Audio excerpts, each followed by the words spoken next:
اللہ ताला ने अपनी किताबें क्यों नाजिल की हैं या अपने पैगंबरों पर इन्हें किस मकसद से नाजिल फरमाया है।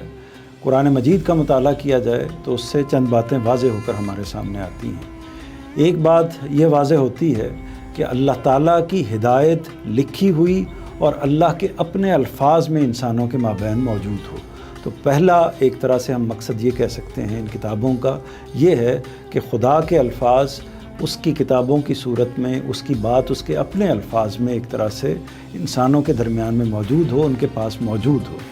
दूसरी बात अगर हम इस पहलू से कहें तो वो ये कही जा सकती है कि ये किताबें हक़ व बातिल के माबैन मीज़ान करार पाएँ। मीज़ान का मतलब है तराजू,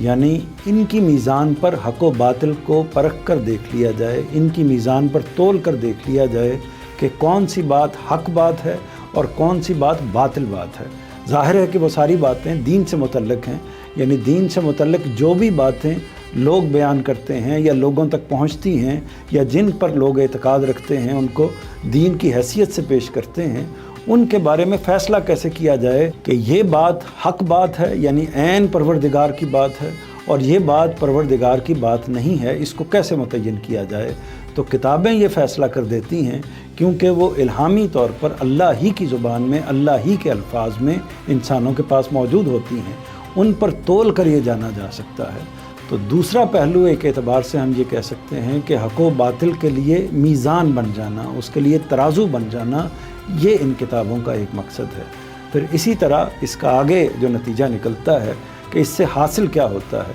इससे हासिल ये होता है कि लोगों के माबैन जो मज़हबी नौइयत के इख्तलाफ हैं, दीन के मामले में जो इख्तलाफात हैं, परवरदिगार के हवाले से जो इख्तलाफात हैं, इस दुनिया के अंजाम के हवाले से जो इख्तलाफात हैं, माबाद तबियाती इशूज़ के हवाले से जो इख्तलाफात हैं, उन इख्तलाफात में इनसे फ़ैसला सादर कराया जाए, इनसे फ़ैसला हासिल किया जाए, क्योंकि ये दरमियान में हकम की सूरत में मौजूद होंगी, क्योंकि अल्लाह ही के अल्फाज हैं, उस सूरत में मौजूद होंगी तो लोग इनसे रुजू करके सही फ़ैसला हासिल कर सकते हैं।